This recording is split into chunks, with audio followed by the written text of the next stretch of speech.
Bonjour et bienvenue sur Frenchy Rider Studio, la chaîne de toutes les motardes de Dijon, de France et d'ailleurs. Dans ce troisième épisode du road trip en Finistère, nous allons aller de Roscoff à Landunvez. En longeant la côte au maximum, tu vas voir que c'est super joli.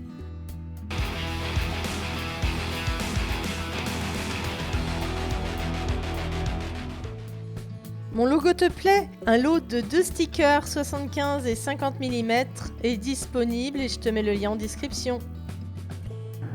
Nous partons donc de Roscoff. La météo a l'air d'être un petit peu meilleure que la veille, donc on est très optimiste sur la suite. Hier soir, en arrivant à l'hôtel, il était vraiment grand temps parce qu'après, il y a eu une saucée qui a bien rincé les motos.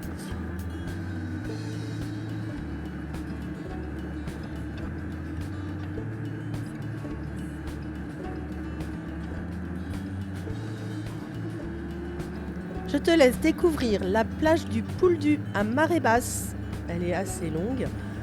Je pense que quand on va à la pêche à pied, il doit y avoir pas mal de choses à pêcher.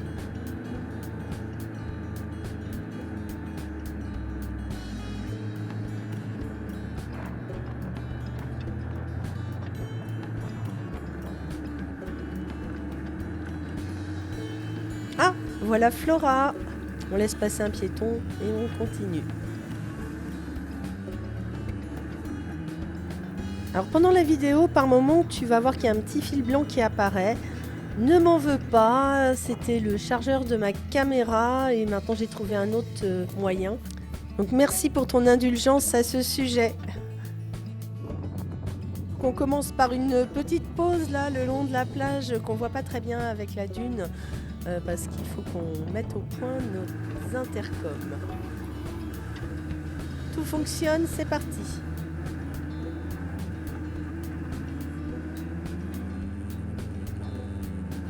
Nous traversons Santec, petite commune de 2350 habitants, et donc nous sommes toujours dans le pays Léon. Donc nous partons du pays Léon pour aller vers la côte des Abers en passant par le pays Pagan. Donc là, toujours de très belles églises dans les villages que je vous montre à chaque fois quand je peux.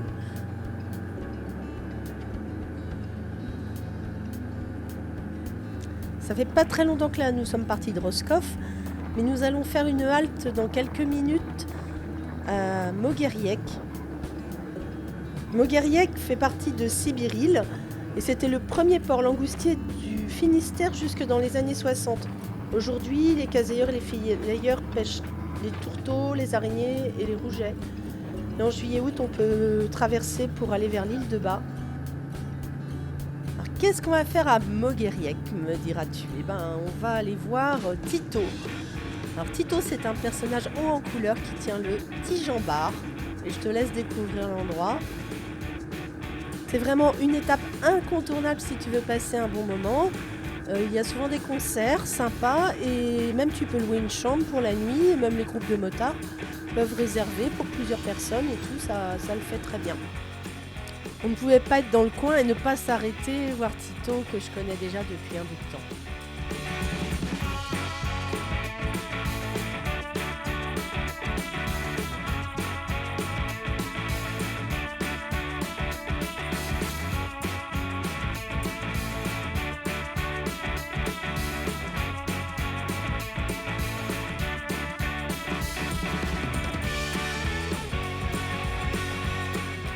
Et voilà Tito qui pose fièrement à côté de sa tireuse à bière qui n'est autre qu'un V-Twin, comme tu peux le constater.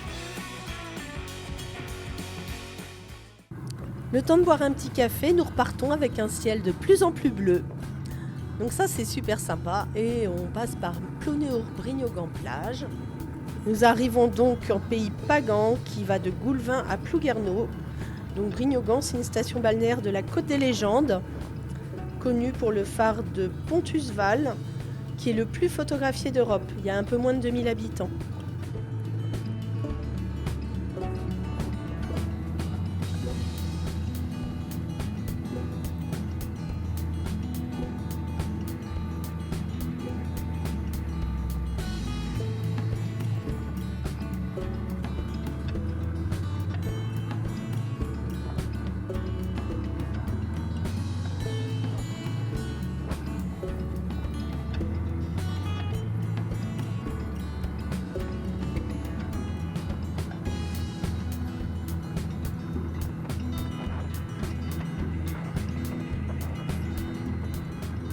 Alors il y a des menhirs avec des croix sur le bord de la route.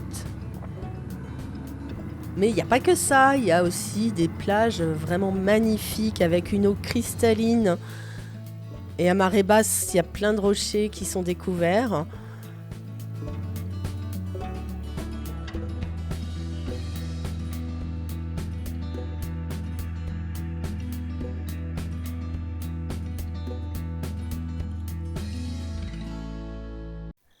Il y a plein de rochers rigolos, en voilà un, le rocher du dromadaire.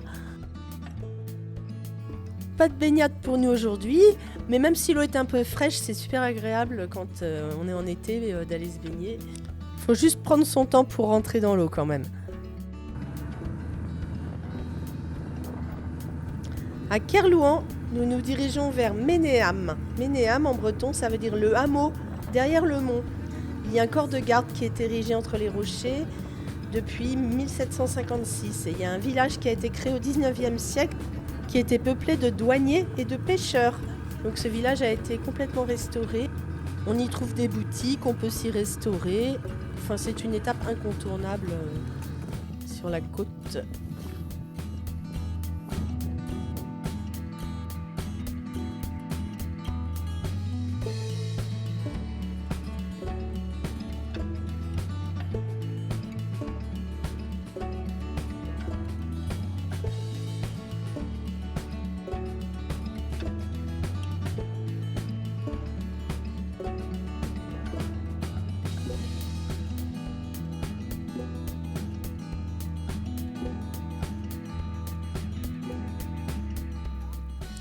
Comme Flora n'aime pas trop faire les demi-tours, j'étais venue en éclaireuse pour lui dire comment c'était avant qu'elle arrive. On sait jamais.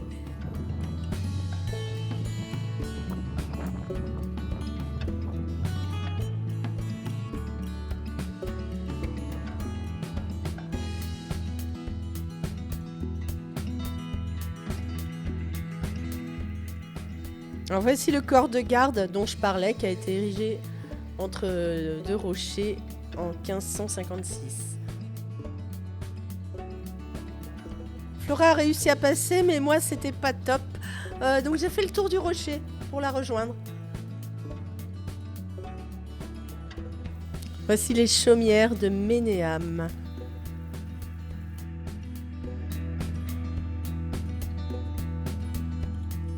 Tu es toujours là, c'est que la vidéo te plaît, alors n'hésite pas à liker, commenter, t'abonner, faire tout ce qu'il faut, et puis voilà. Et puis surtout, l'important, c'est de rester mototivé.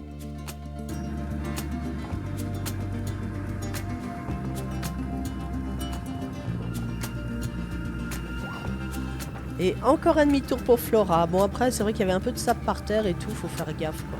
Dès qu'on est en bord de mer, des fois c'est pas toujours évident.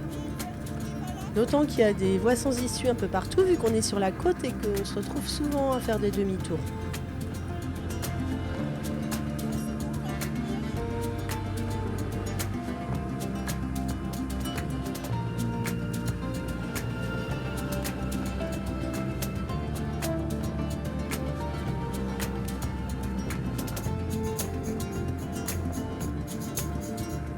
Nous traversons Kerlouan, qui a la particularité d'avoir deux églises. En fait, celle que vous voyez dans le fond était trop petite, donc ils en ont construit une autre plus grande. Comme je l'ai expliqué dans les premiers épisodes, la Bretagne a un patrimoine religieux très très important, et surtout en Finistère où il y a vraiment des très très belles églises. Nous continuons à longer la côte et nous traversons Guisny, qui a 2000 habitants à peu près. Avant d'arriver à l'Abervrac, je suis obligée de te parler du phare de l'île Vierge. Alors ce phare, construit en granit, est le plus haut d'Europe. Et c'est aussi le plus haut du monde en pierre de taille. Il fait 82 mètres 50 de haut et il y a 397 marches pour aller. À l'intérieur, ce sont des plaques d'opaline bleu azur. C'est juste magnifique.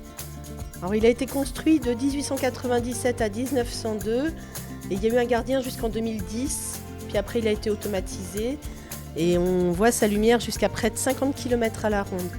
Et bien sûr, la vue de là-haut est juste splendide. Ensuite, nous arrivons à l'Abervrac. Donc l'Abervrac est un fleuve côtier qui fait plus de 33 km et c'est l'Aber le plus long et le plus septentrional de la côte des Abers.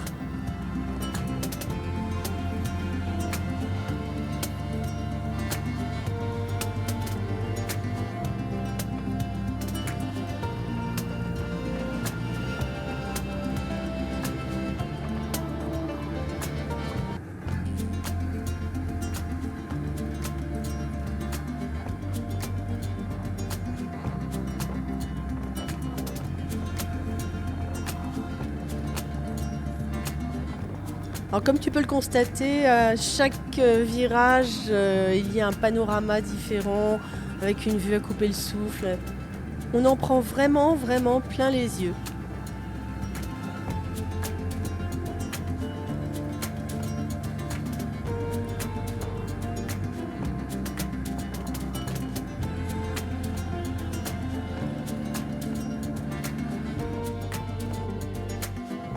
Allez, on s'arrête et on prend une petite photo parce que c'est trop beau.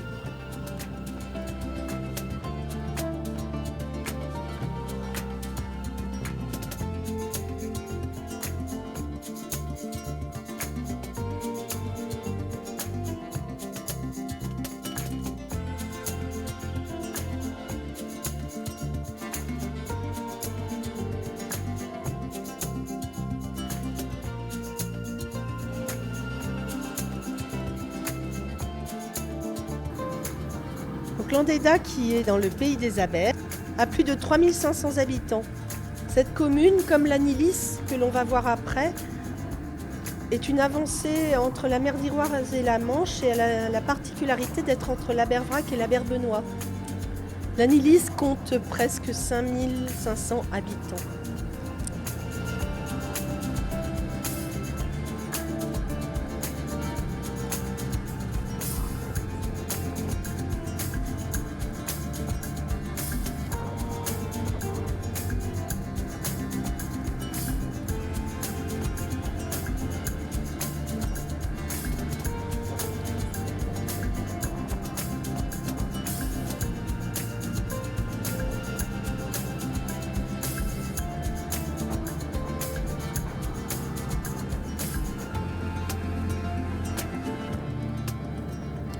Nous passons sur l'Aberbenois, donc qui est le petit frère de l'Abervrac et qui se situe donc entre l'Abervrac et l'Aber-Hildut.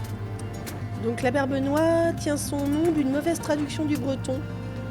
Aber-Beniguet, qui signifie havre béni. Donc c'est vraiment un abri pour les bateaux pour le coup.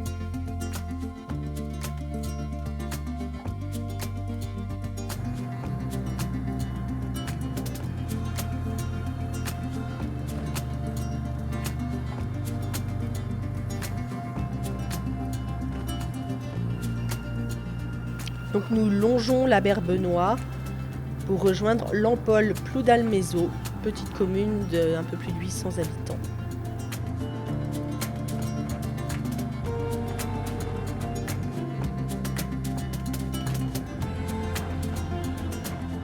Et c'est sous un magnifique ciel bleu que nous arrivons à Lampol-Ploudalmézeau.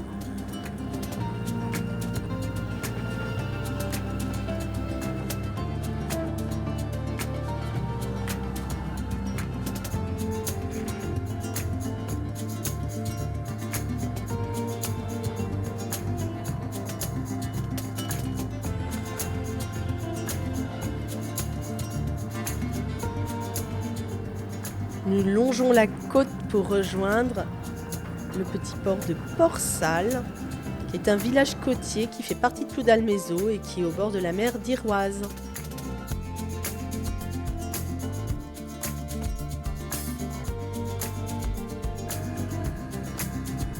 Nous quittons Port-Salle pour aller vers Landunvez.